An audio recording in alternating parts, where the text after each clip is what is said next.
परमाराध्य सद्गुरु महाराज के प्रवचन का पाठ महर्षि में ही सत्संग सुधा सागर से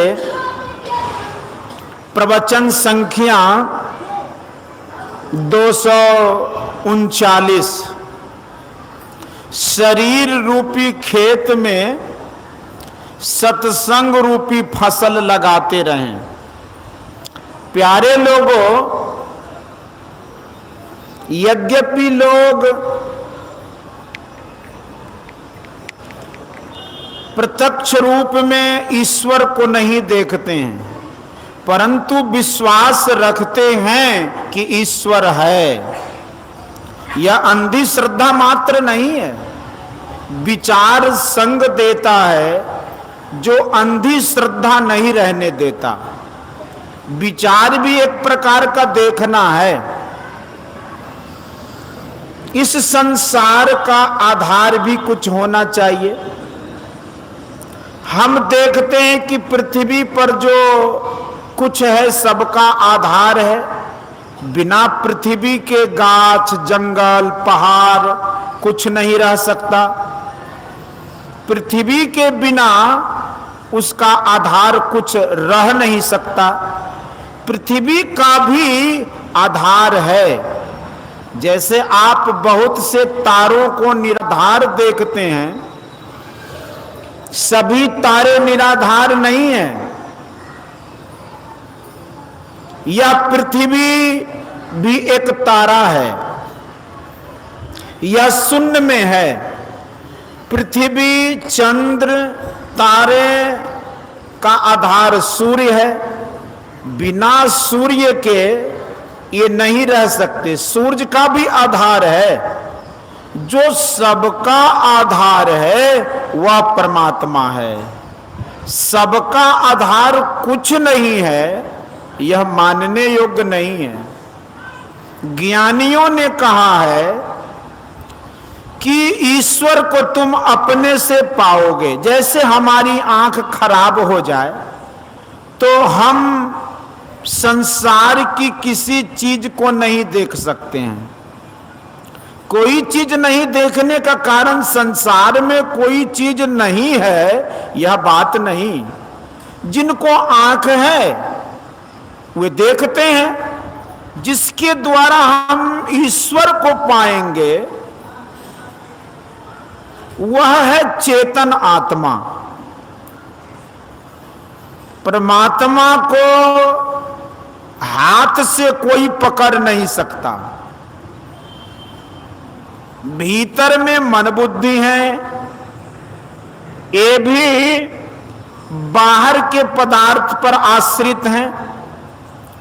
मन बुद्धि भी ईश्वर को नहीं जान सकते। इनके परे चेतन आत्मा है, इसी से ईश्वर को जाना जाता है। इसी के कारण इंद्रियों को ज्ञान है। उसका निजी काम ऐसा है कि मन बुद्धि आदि को छोड़कर जो होता है, तब जो मिलता है वह ईश्वर। जो इस बात को नहीं जानते वे इसी आंख से देखने, इसी हाथ से पकड़ने की चीज को ईश्वर मानते हैं। ऐसा विचार निश्चित कर लेने पर हम जाने कि उसको हम कैसे पावेंगे। हमारा फंसाव संसार के पदार्थों में हो गया है। यह फंसाव छूटे, अपने तई में रहे, तब ईश्वर को पहचानेंगे। अपने शरीर का ज्ञान सबको है, लेकिन अपने तई का ज्ञान नहीं है। जैसे शरीर को चिन्हते हैं, वैसे ही अपने को चिन्हे, यह आवश्यक है। जब तक फंसाव नहीं छूटेगा तब तक ईश्वर को नहीं जान सकते।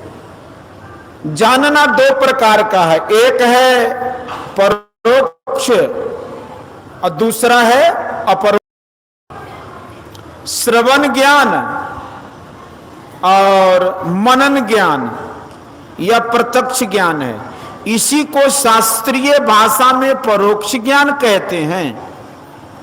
इससे पहचान तो नहीं होती, लेकिन निर्णय होता है।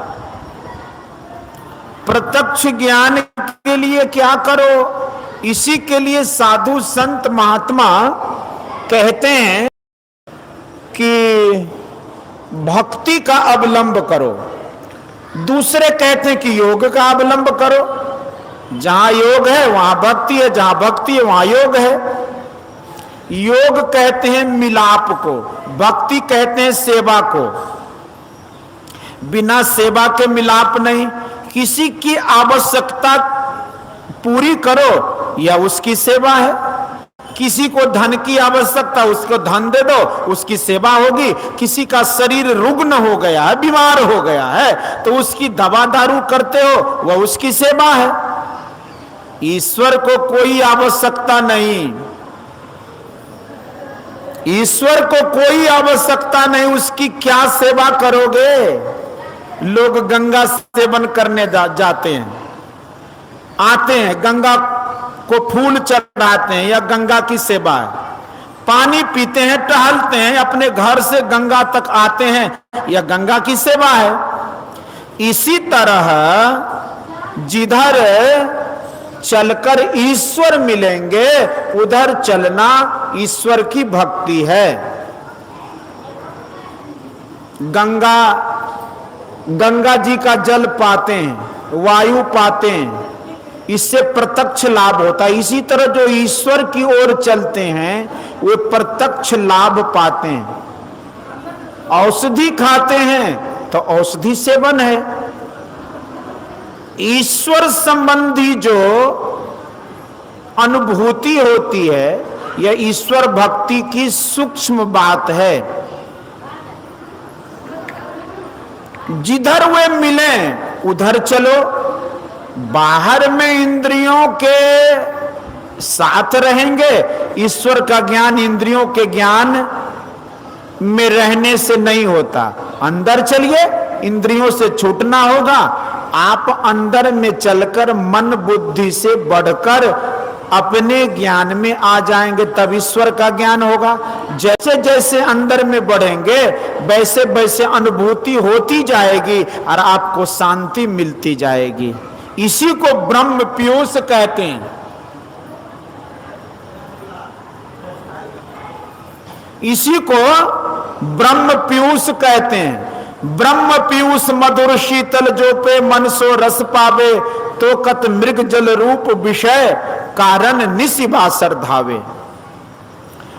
ब्रह्म पीयूष बाहर की वस्तु नहीं, अंदर की है। जो कोई अपने को बहिर्मुख से अंतर्मुख कर पाता है उसी को ब्रह्म पीयूष मिलता है। यह अंतर्मुख चलना ईश्वर की भक्ति है। इसी को योग कहते हैं।